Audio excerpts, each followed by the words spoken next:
Okay. Hello. How is everybody? Oh my gosh. Yes. Maddie McCall. I can't agree more. I'm very excited for this book, and I can't wait to finish this one so we can start the next one. But I have to say, this was an awesome read, right?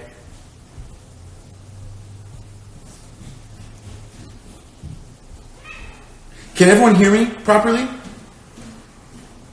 I want to. Cool. You guys like the new bookshelf? Thank you. How has my day been so far? It's been pretty good. As I think I mentioned last week, we moved. So. From my notes because we moved. Where are they in a notebook?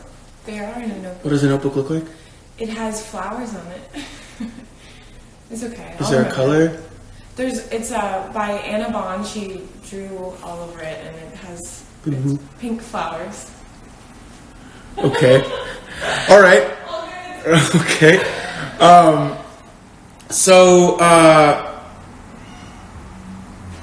Yeah, and Tessa even organized them from colors. If you guys can tell, it's pretty cool. Did I have a good Thanksgiving? Yes, I think I ate my face off. Turkey and stuffing and cranberry sauce and mashed potatoes and pie and yeah, it was pretty awesome. Have I read the Shadowhunters books? Yes, and actually the cool thing is we have two sets. We have Tessa's set and we have my set. My set's down there.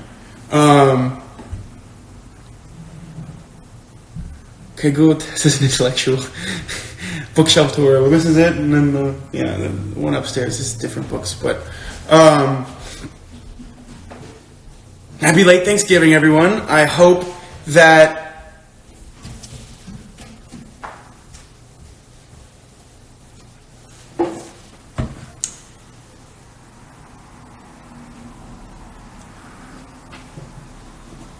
Oh man. Hey, I just saw Carrie's comment here. I feel you. Man, I went through the same thing a few years back, Carrie, so I feel you. Oh my god, my heart is breaking right now reading this comment. I think it's really good to take some time for yourself. Everybody goes through it differently, so don't judge yourself. Just see how it affects you. Man, actually, whew. I feel you, girl.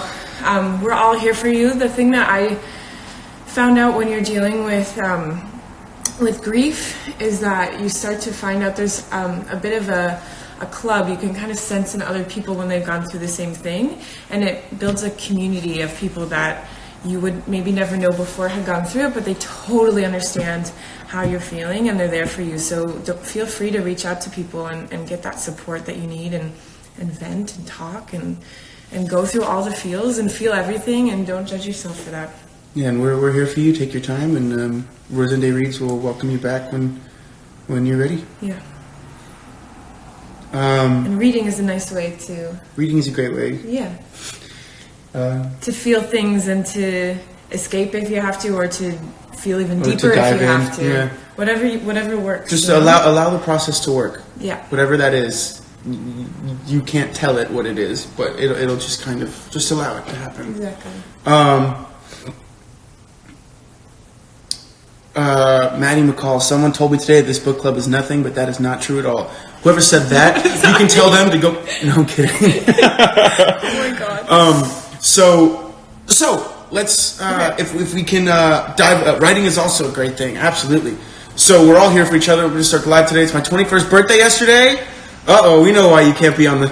That's okay. Go take a nap, drink some water, eat some food, relax. Wait. Happy belated 21st birthday.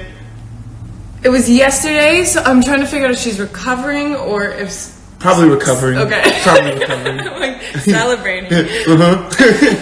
No, we're just giving you a hard time. We know you're probably just having fun. But 21, what country though? I don't know. Didn't say. Because 21 in America. 21 in America means you probably went out and got some drinks. But anyway, guys, we're wasting time. Sorry, we have an amazing book to Spock about. Yeah, it's when you speak and talk about something. We have an amazing book to Spock about, and I cannot wait. So let's do this because I feel like I want to get right back on track.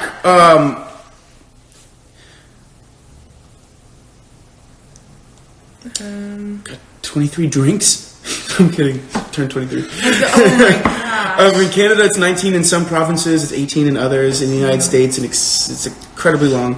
Time to wait, though. You should wait till you're 21, like Tessa and I both did. Although Tessa was in Canada, so... Careful. So anyway, back to the book. What is everyone thoughts? Give me the one word initial thoughts of the last section that we all had to read before today. Wait, we had to read. We finished the book? So yeah, tell me, what does everyone think? What does everyone think? Come on, start telling me. What's up? How did it go? What did you think of Aunt Lydia? What did you think of the sisters being sisters? What did you think of Offred at the end? June? Come on. One word, Aunt Lydia still have to choke.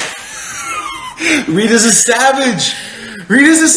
Gripping, mind blown, shocking me, literally, awesome.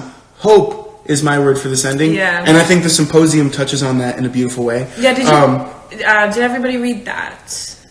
I never get the information about what book to read. All right, Mark Alvarez, the next book we're reading is Go Set a Watchman by Harper Lee. So if you want to jump in then, that'd be great. I, this week, will update the highlights to include all of the books we have read, so you can look through them, and the highlights on the Instagram, so you can look through them and be like, oh, okay, I want to read this book now, if you haven't read any of the ones that... Can you pin the book? Oh my god. Okay, guys, we all know I'm bad at this. And I'm on my iPad, so I have to, like, type it like this. Oh my gosh. Look at this pretty book. Can you see them? Yep.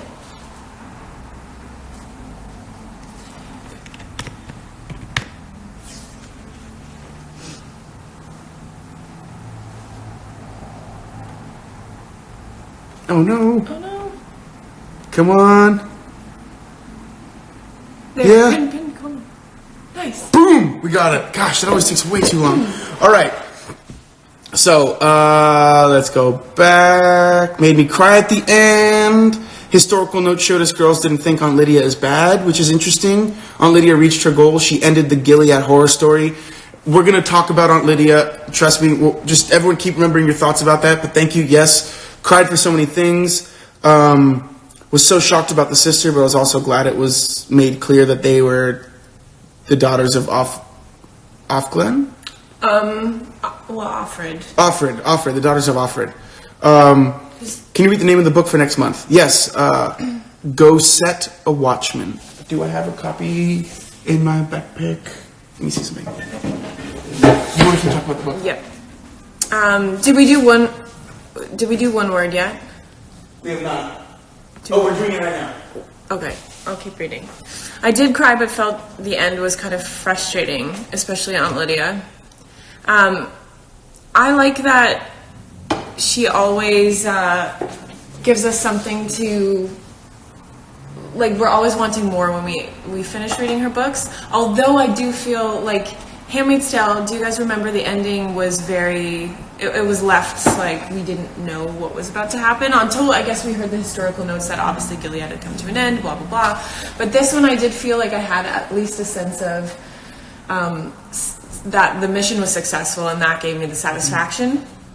I can spoil it all now. I know, finally. I'm like so glad we're done reading this because Last Live was very hard for me.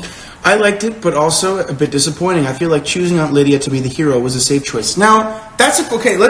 Can we dive into the topic of Aunt Lydia? Is everyone cool with that? Because I want to. That's I think one of the most interesting journeys we saw. Where in The Handmaid's Tale, we came to know this woman as the ruthless, figurehead for this ridiculous religion and this new country that had torn this other country apart and was taking rights away from people. And she was the one as the head of this organization of the aunts, right? So we were introduced to her as that. And then in this book, we're introduced to the same person in a similar position, and then it is revealed to us that, in fact, every decision that she's made was like working towards the ultimate goal of destroying the organization for which that she helped create. So while I think that making her a hero is a safe choice, I don't think she was a hero. Like, she was, but at the same time, not that I think she was a hero. Like, I think most people wouldn't be able to go as far as she did to get to that end. Mm-hmm. Like, she did so many terrible things in order for this one thing to happen. And if it didn't happen, she would have never been redeemed. She was ruthless. She was ruthless.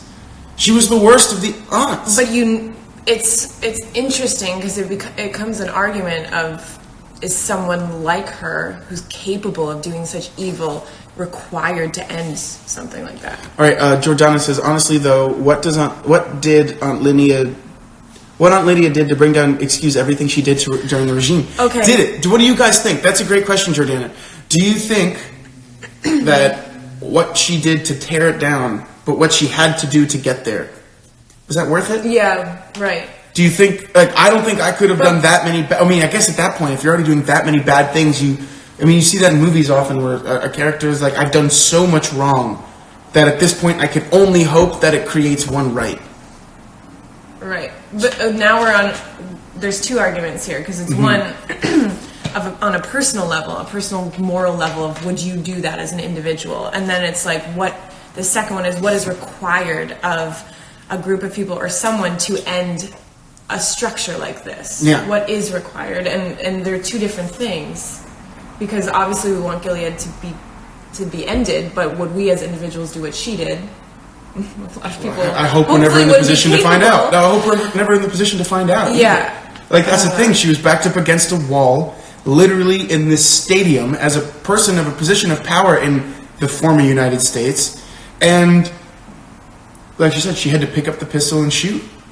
And she chose to shoot. Mm-hmm. But we did get to see how so many other women reacted to being in the same circumstances as her, which we always learned about the handmaid's perspective in the last book mostly. So now to be able to see a bunch of other women that were in the same gymnasium as her choose to turn the gun around and shoot somebody else, or to go ahead and shoot but still not be able to follow through with it. We saw all the different variations of being given the same environment and the same quote choice. Okay.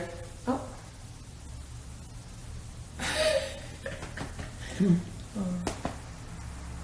Take a seat. Wow, what have you Stella, you just flashed Rosende Reeds. She likes to be on camera. Okay, let's see what people are saying. Oh, we skipped down to the bottom so everyone knows. Oh, sorry. Oh, shoot. I'm so bad at this. Where do I go? I go up here? I mean, you just pick the spot now. Okay. There we go. Yeah, from Rita. This is it. My question about Aunt Lydia. Has it always been her goal from the start, or did she start planning her vendetta later? I don't know. What do you think?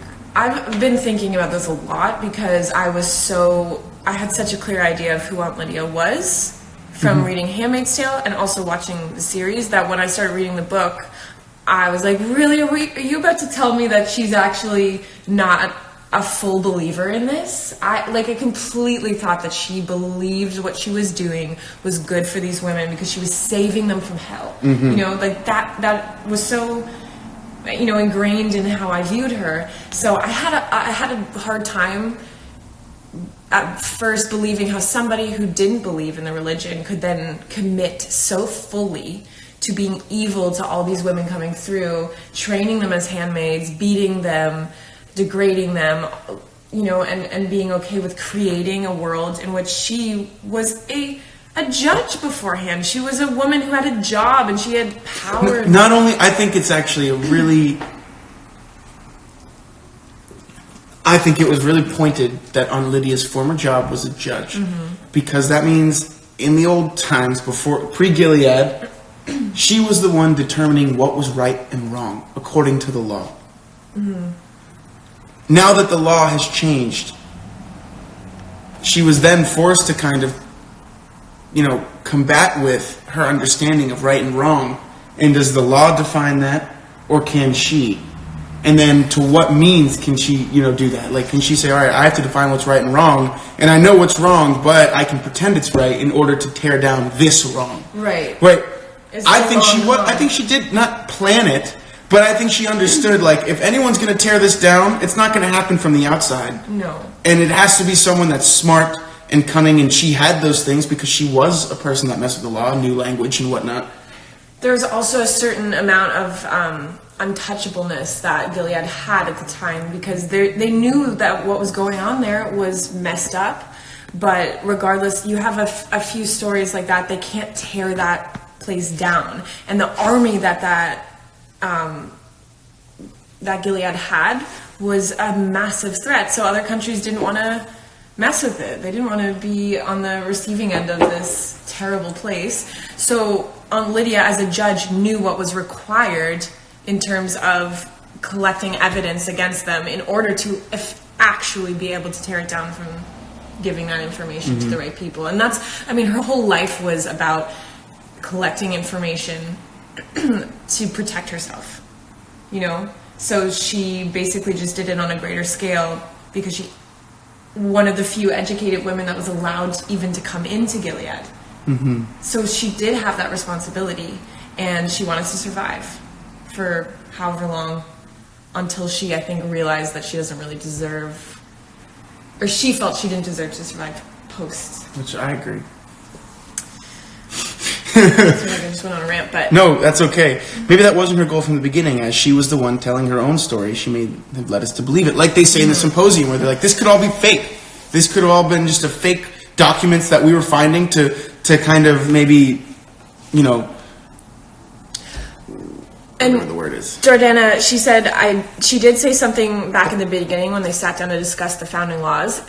So this is, in the last live, I kept trying to hint towards this one line, because before I had finished the book too, I had a massive moment of hope when I was reading when she was put into the think tank and she was getting beaten, and you know, they were trying to test her, and she said in her head, she's like, I will get you back for this. And when she said that, I realized, oh my God, maybe all of the stuff that she's doing, she's slowly chipping away on how she's going to break them down and how she's going to finally get back at But them the thing is, for like, what they did to her. she knew how to do it. She's like, not only am I going to get them to trust me, I'm going to get them to tell me all of their secrets. Yes. And I'm going to be the one in charge of the secrets. That's the most power in a society like that. Because you look at Offred, June, and she was more impulsive and more rash. And she wanted immediate satisfaction. And we loved her for it because she shared our hate for the world. But Lydia, you know, was perhaps maybe older, had seen a bit more of how things actually work, and how that getting that impulsiveness was not going to create any big results. And she didn't want Commander Jude's feelings to be hurt. She wanted to ruin him. You know? Yeah, Judd. Oh, sorry. Oh my God, Commander Judd. Did I say Jude? Yeah. I wonder if I've been calling him that in my head.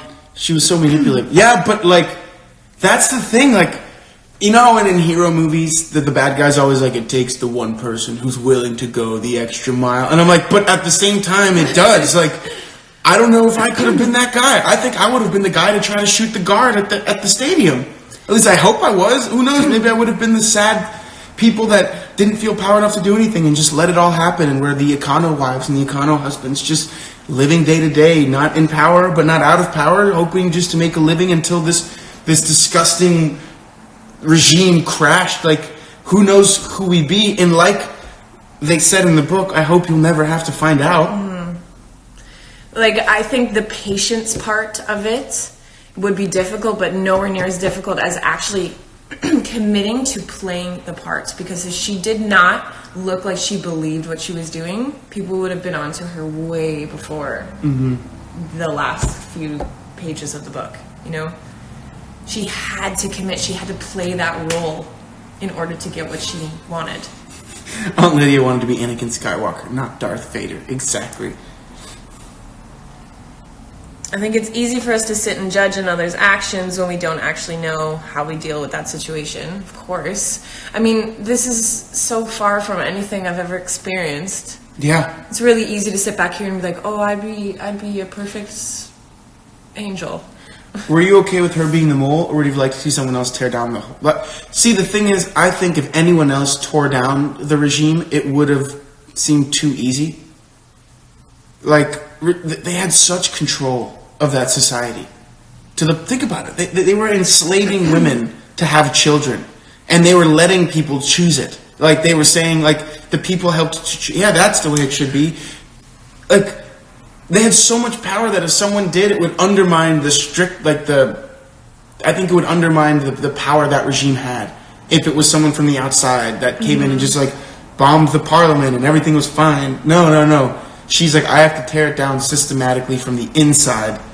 First, by undermining all of the people in charge. Second, by proving to the world that they're nothing more than just a bunch of war criminals, you know, and mass murderers. And misogynistic jerks. I'm gonna make the whole world see what they really are, and also how evil they are to each other. They were killing commanders. They were, you know what I mean? They were killing other wives. Like I really think she's the only one who could do it. I think she was the only one that could. She's the only one who had the understanding of how to do it, and the only one who had the access to the information. I think she was the smart choice. Okay, if we hadn't read *Handmaid's Tale* and we just read the Testaments, would we feel the same way about choosing Aunt Lydia as... I don't think we would. I think because it's... Maybe. I think because we are so against her in *Handmaid's Tale*. I think Aunt Lydia was the perfect mold, just for the fact that she was one of the most powerful people inside Gilead. Even though she was a woman, she knew everything. And she collected everything. Aunt Lydia had to do it. She was just perfect. Okay, so some people really like this choice.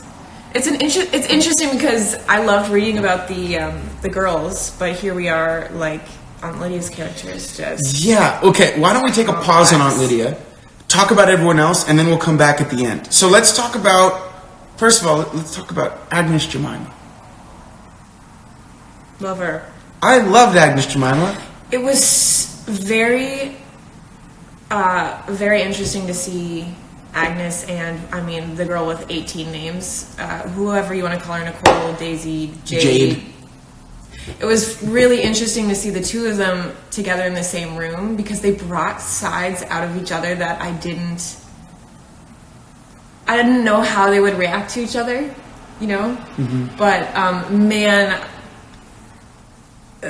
I just also felt that she grew up in that world.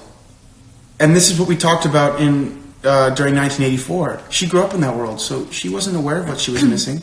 And in fact, she found Nicole's behavior, language, abrasive. Mm-hmm. She was like, how could she talk like this? How could she? Well, Nicole is a bit of a brat. Nicole was a brat. But, like, she was someone that kind of believed, maybe not in exactly everything, because she admitted there were some things that were wrong. And the scene with her and the dentist was so... I called you after that, didn't I? We talked about that? We talked about it. Yeah, and I was like, that was so dark. But her belief in God, her belief in the things that she was taught, and how that helped her kind of get through situations as well. And she'd be like, remember, we learned this, and this is how we should behave. Right. It was amazing that, and I think that's something that she might have been trying to talk about. Like, so often, everyone involved in a regime is... God, words are escaping me right now. Are when people think of the Nazis, they think everyone is Nazis, and it's terrible. You generalize. You generalize. But you forget that there are people that grew up in that world and just had to live day to day, and you forget that they're good people.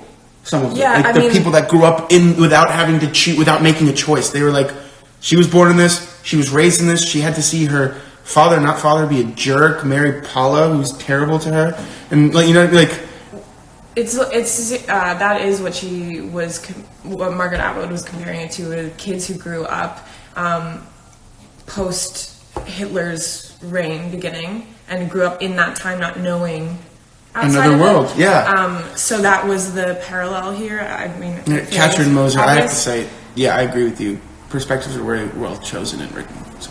I'm really glad that we didn't just... I mean, I would never expect Margaret Atwood to make it one-noted like this. She has to have the layers to it. And I love that we see some of the good things that came. Oh no, Stella wants to go now. Bye, guys.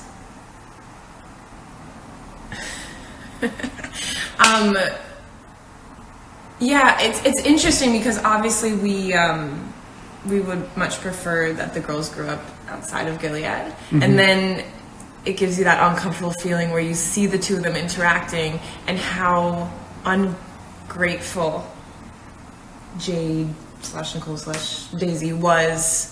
And at times when Agnes would be like, no, we have to be thankful for the fact that we have food and the fact that we have, just like she was taking in things differently than, I'm not phrasing this well. Can you help me? No, I agree with you. I think you're doing well. I think you're doing better than that. But also I feel she's just being like she's cute being right cute. now. I'm distracted by Stella.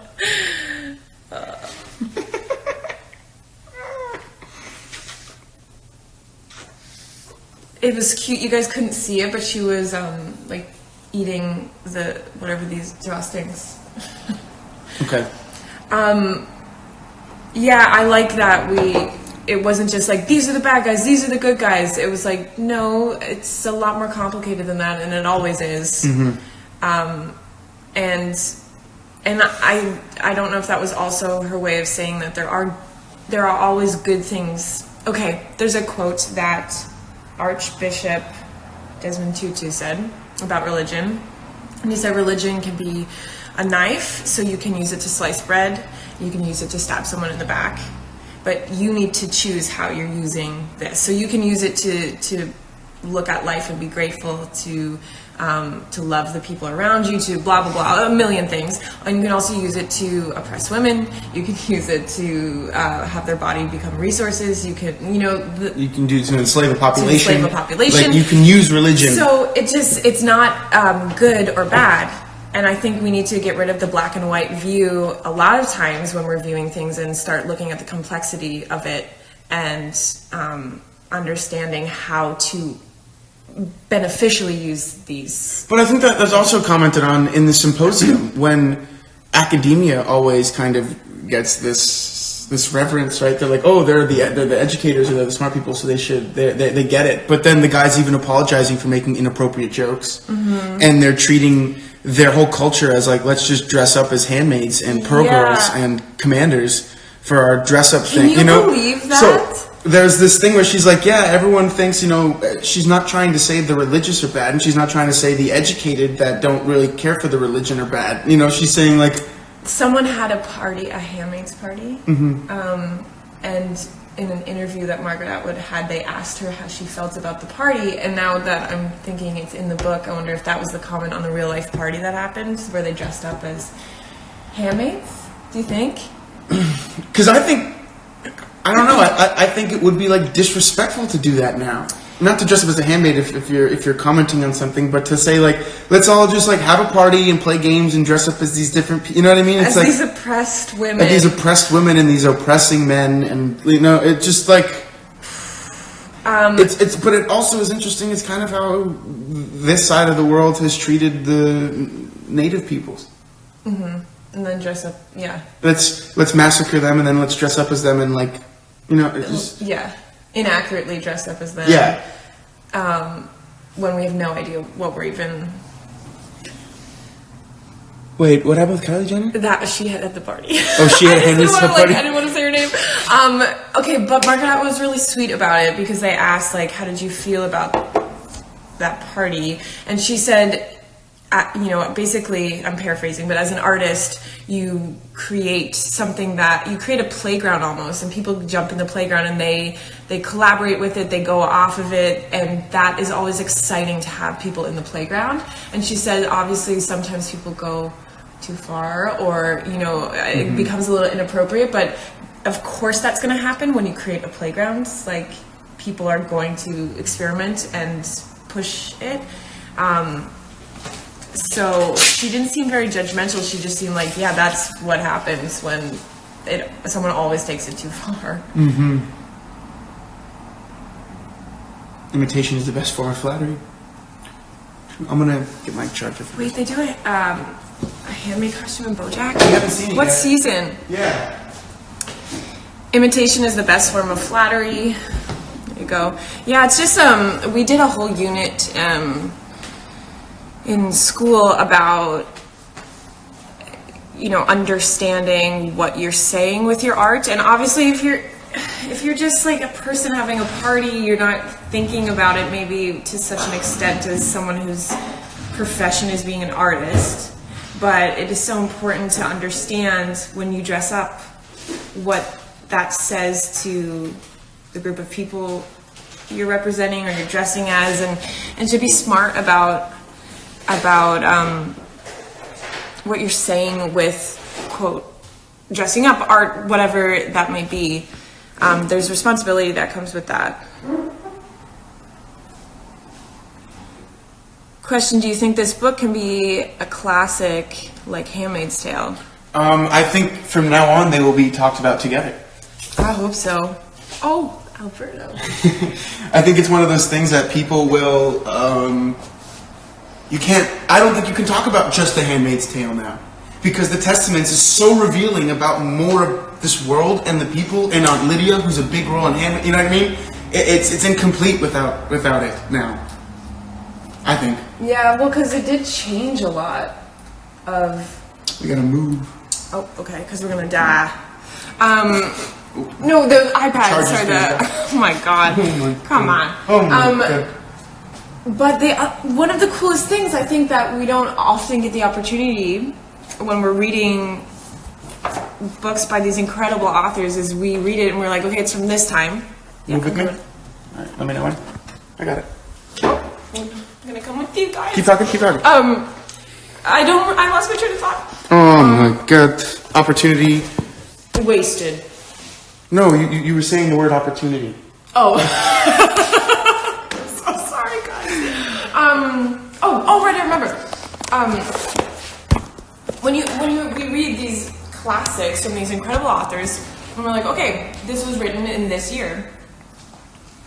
Very rarely do we get the chance to say, okay, now if the author was to go off of this topic 20, 30 years later, this is what it would look like in 2019.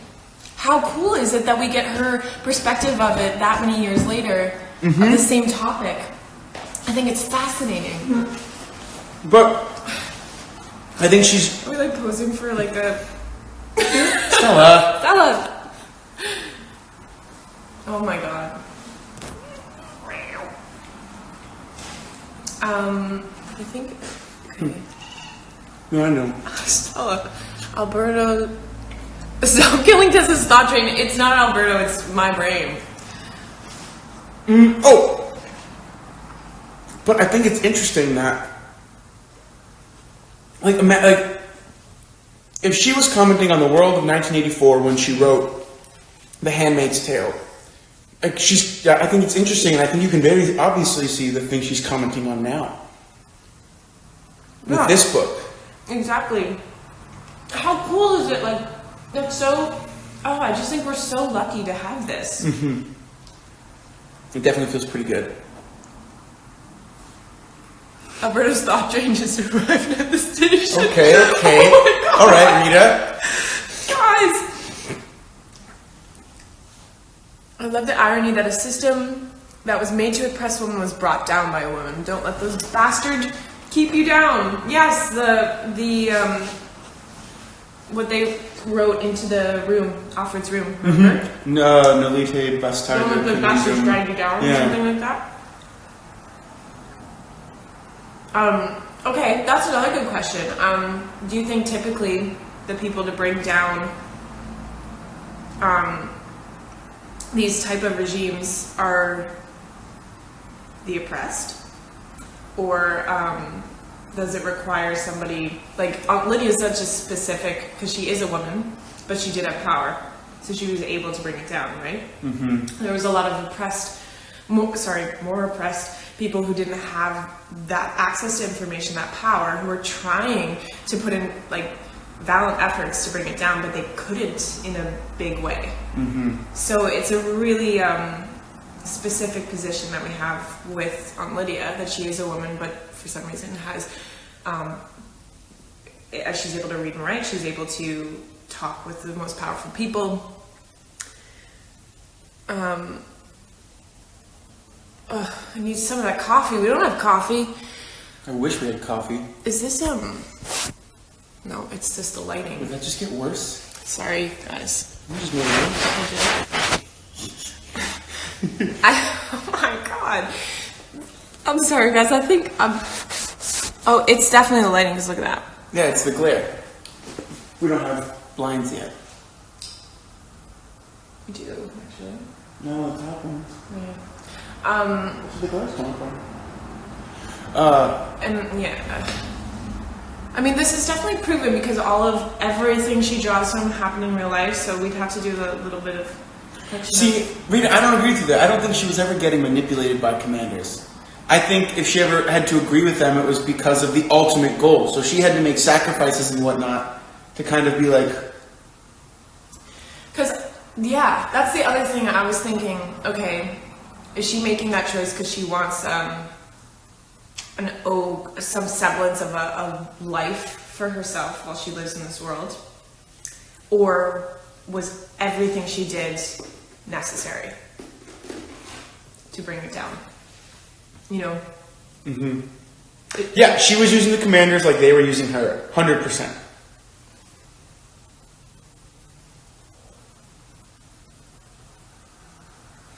And Jordana, again with that question, does the end justify the means? Yes. I think in this case, yes. Because Gilead was destroyed. Now, for her personal soul, I don't know.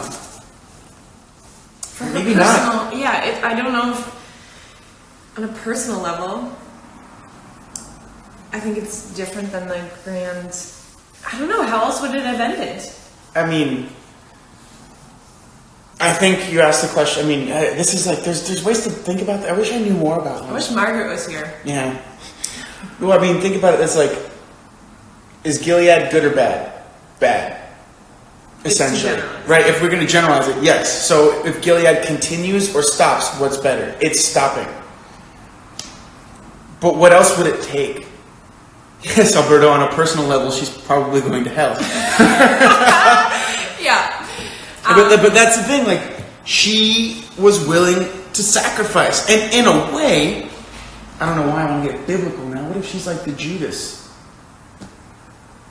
Where Jesus, in order for him to achieve what he needed to achieve, he needed to be killed by Judas. That was the prophecy. But, did Judas go to hell? I mean, yeah, he betrayed God. That's your phone. Oh, it's my phone. Well, I mean, I thought you were going to turn it off when you walked over. Oh my god. I don't know what. I thought you were going over to grab it. Then I saw you do it, so I was like, oh, okay. But you followed me. Mm-hmm. Everywhere.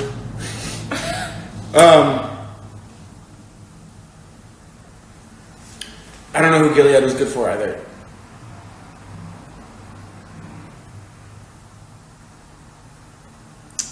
And Joseph, it means that the personal decisions that she made aren't enough to correct all the bad things she did. Yeah, yes. I think on a personal level, it's so... This is an amazing discussion and argument because obviously on a personal level, what she did was horrible. And then you have to look at it and you have to take a step back and say, I hate to think about it like this, but those things would have been happening anyway. Better to be, in Gilead, handmaids would have still been getting trained to be handmaids. Better than to be getting trained by somebody who actually has their best interests later. Yeah, true. And someone who was like a true believer. But then again, Lydia had to play the role too for everyone to believe that she could be that person. It made no difference to the handmaids. They're still scarred for life. But you know what's interesting? I wonder if Aunt Lydia ever made it out of Gilead. She never did, right? No. See, she sacrificed herself. She sacrificed herself. I don't know if she knew she was going to sacrifice herself when she started this whole revenge vendetta. But she knew. I mean, at the end, she made the ultimate sacrifice. She first of all made herself hate herself for years, and after you do that for 15 years, you start to believe you are a horrible person, truly, regardless of thinking, oh, well, I'm doing it because of this. And that she even said that when she was writing. She's like, I'm doing this because I'm trying to tear this place down, but I know you're going to think I'm a horrible person. And I could tell she believed. Hey, didn't she ask us to ask that question? And I asked you to does the ends justify the means? Yeah. I think she does ask that. Were you referencing that, Jordan? And then somebody else made a comment. I can't remember who it was, but when Aunt Lydia goes to, no, it wasn't Becca. It was Agnes, and hints to her to become an aunt. She's like, there is another way. Do you have a calling? That was amazing. What a good scene. I was really hoping she'd become an aunt when I saw that Becca figured out how to cheat the system. With the system. Yeah. Also, I know we all hated her because she was freaking terrible. I still feel bad for the girl that married Commander Shimonite. Yeah. Still feel bad for her. She was just a brat. No one deserves what she got. You know? Yeah, but she was the perfect pupil to have that they wanted to create in that world, and then she gets sentenced to death basically. I'm like, Commander Judd, you're not going to get anybody more passionate about Gilead than her. For real. Never. She was so excited to get married.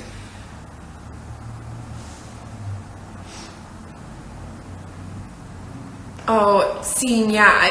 I just talk about it when I see the scenes in the book. But, yeah, chapter passage.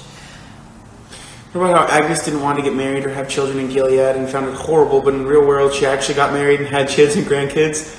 Yeah. Well, I think it's also because think of the lack of information she had and the way she was introduced to any bit of sexuality was through that dentist. Doing terrible things, so I can only imagine that would completely be if this is how you have to do it, no freaking way. Yeah, of course. I mean, and you see that with women who have experience like that when they're young, and they can't. It takes a while, or some people have trouble recovering from that and don't want to have relationships later because of things that happen in those formative years. And then when Jade comes in, I'm just using it's reminding me of Shadowhunters where some characters have 8 names and I don't know what to call them anymore. When Nicole comes in and they're saying oh, well, you wouldn't want to do that because people might think that you brought it on yourself and blah, blah, blah, talking about I don't know what it was exactly they were talking about, but essentially they're talking about victim blaming. And of course, Jade has a term for that. And she's like, victim blaming? Are you serious? But victim blaming is something that happens still right now. So we're looking at it, we're like, wow, can you believe they victim blame? Gilead sucks. But victim blaming is something we're still dealing with. So it's scary that it's not that far.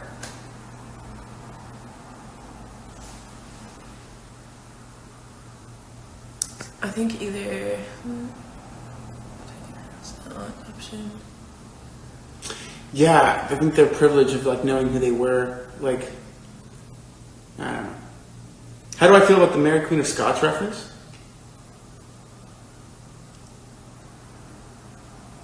Remember they said it in the symposium how they were saying that there were a bunch of letters that brought down Mary Queen of Scots. Was this what that was supposed to be? Fraudulent.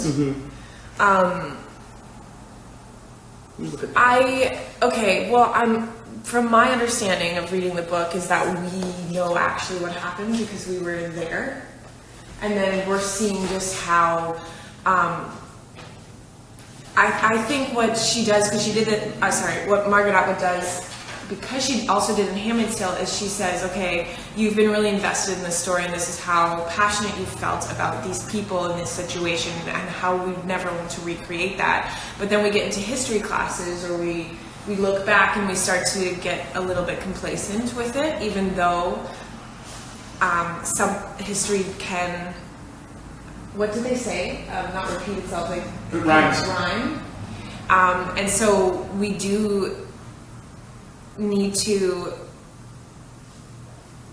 I think, take it with a little bit more weight than the way that they, you know what I mean? They're trying to show like how we deal with learning about history now versus like the actual impacts that learning about this and the importance of knowing our history so we don't repeat it or run with it, you know? I don't know, is that your American Scots? Go ahead. Sir, I'll pass it on to you. This is such a weird way to say. No, so that is, what if our manuscript were devised as a trap meant to frame its object, like the casket letters used to bring about the death of Mary, Queen of Scots?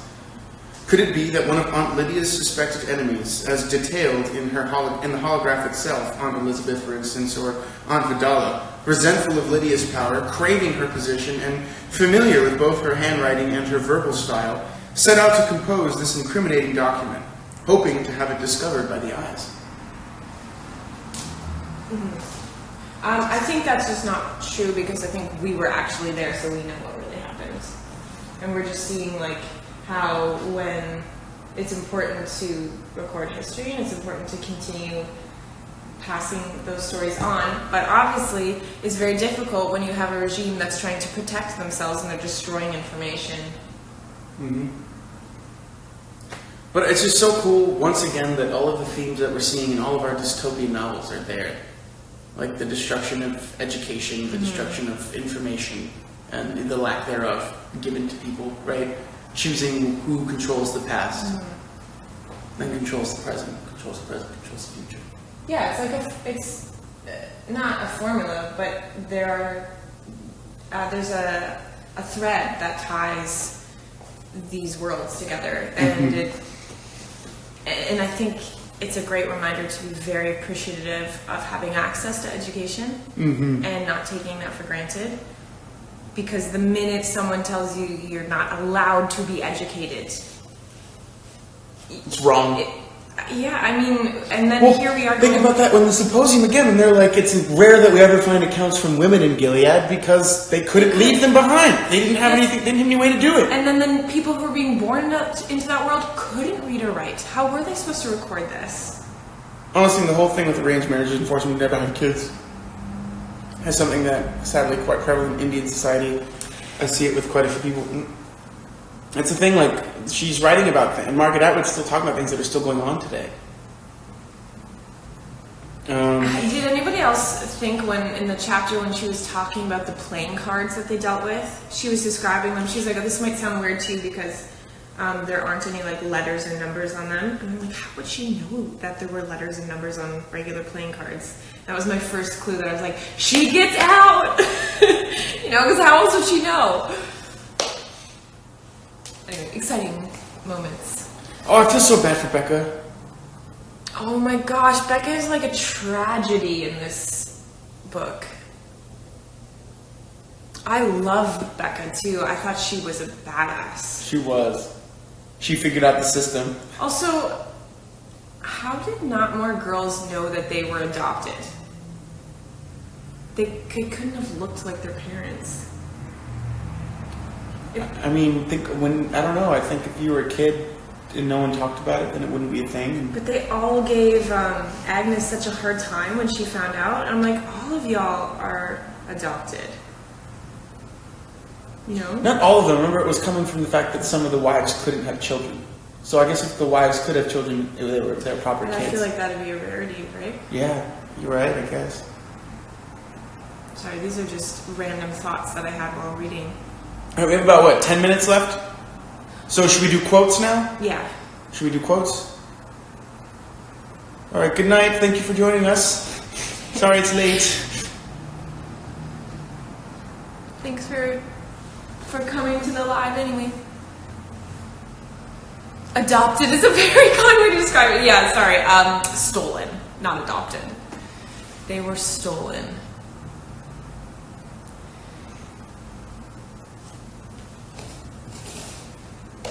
I thought Tonight was stolen.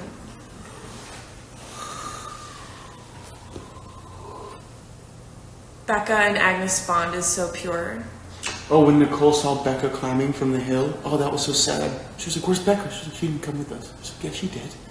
Oh, so sad. Quotes time. Yes, Rita, quotes time. Let's do it.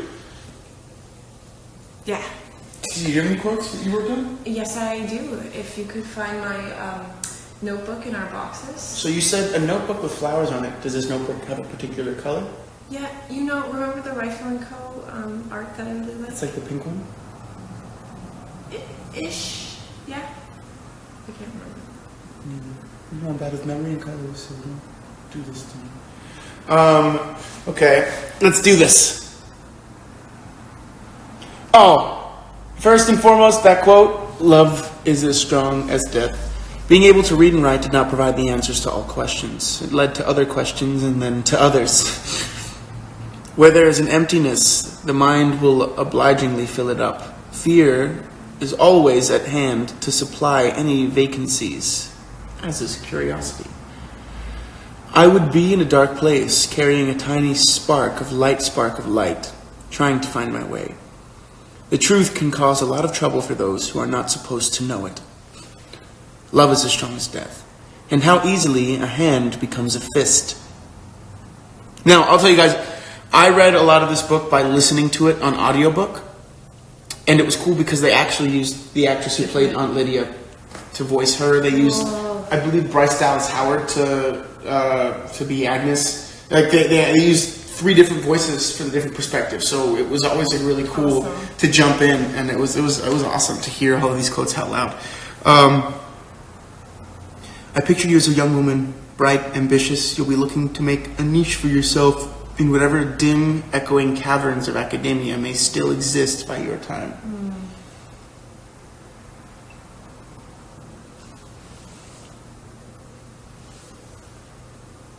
You are strong, said Aunt Lydia, looking at Nicole. Strength is a gift. Gifts should be employed. Yo, how crazy is it that Nicole totally punched Aunt Elizabeth into a stroke? Oh my God. I was so glad when they started training her, because I always wondered when I was reading these books, what happened to people who were part of like military trained? Mm-hmm. Like what? I want to see a scene where someone tries to mess with them and they're like, no. No, thank you. Yeah.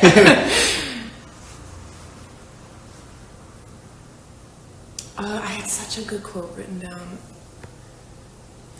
There is a certain power in it, silence and stillness.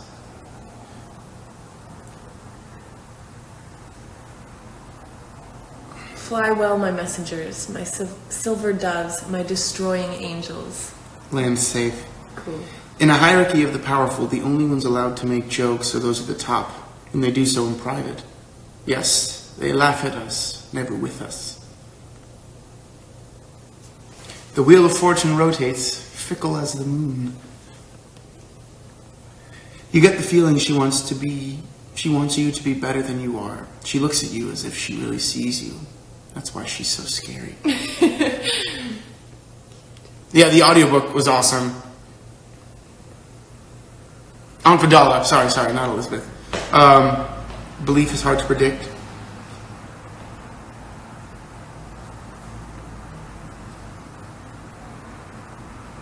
She said you could believe in Gilead, or you could believe in God, but not both. That was how she managed her own crisis. We didn't even talk about how Aunt Lydia was sliding those pieces of information on her desk. And that's the thing, like, I feel like when you first start reading her, you come from the perspective of, like, Aunt Lydia, hate you. And then slowly she says things, you're like, nah, she wouldn't do that. She wouldn't say that about Gilead. Why'd she say that? Who else would be putting these top secret files on their desks? Right? Or the thing where she's like out of Gilead, like she kind of throws it off the cuff that she doesn't want Gilead to last another 1,000 years. She wants it to die yesterday. And I was like, I thought she was a believer. And like that was like the first line where I was like, I don't know, I thought it was really well done where she slowly revealed to us that she was... It's warm for a Mayday. That part was cool too. Yeah, I love that. I love that she knew how to do that. I was like, how would you say it? Would you be like, Mayday? Literally, I just like, Mayday. And he's like, it's June. And she's like, What did she say after that? Oh yeah, what was the next one? She had to say Mayday, obviously, and then something else.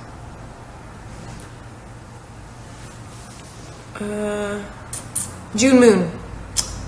Right, June Moon. Yeah, I would have been so bad at it. Such a cruel thing, memory. We can't remember what it is that we've forgotten. That we've been made to forget. That we've had to forget in order to pretend to live here in any normal way.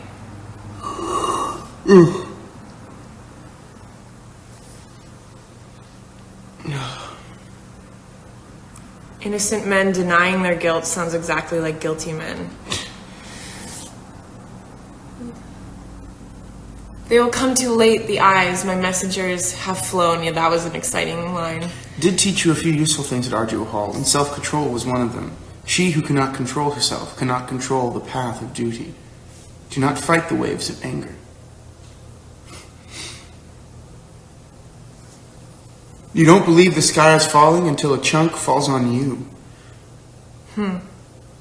Yeah, even when like the people in power creating that world, and they're like, well, these will be the rules, but we don't have to abide by them. They do a cool, they touch on that, not more than touch, in the show as well. And there's like a line where like, oh cool, the rules that you made are so hard for, you didn't think you'd ever have to deal with them. So sorry, I don't feel bad for you. Yeah. You know? Oh my goodness. I just got the thing that we only have 2 minutes left. Ooh. How did that happen? Okay. Okay, well, thank you guys very much. This has been really fun. I'm glad we got another book down. As you guys know, the next book is Go Set a Watchman by Harper Lee. It is the sequel to Kill a Mockingbird. I will post about how much to read for next Sunday as soon as possible, but I'm going to say guess around 100 pages. Thank you guys for joining. This book was awesome. I'm so happy we read it, and I'm excited to read it. Yeah, I want to reread both now, though. Maybe in a couple of years, if Rosende Reed's still going, we can do a reread of some of our favorite books. But thank you guys. This has been such a fun time. Remember, go out into the world and continue to be curious, continue to question things, continue to learn, continue to grow, and continue to be positive forces of change in your communities. That's a really big deal right now. Thank you for having me. Yeah, I want to say thank you to Tessa for joining us on this awesome live. Would not have been able to do it without her. So thank you, T. I'm honored to be here. I'm reading with you guys. This is very cool. Very cool group. So I will see you guys next week. Have a great rest of the weekend. Stay thankful. All that good stuff. All right, guys. Have a good one.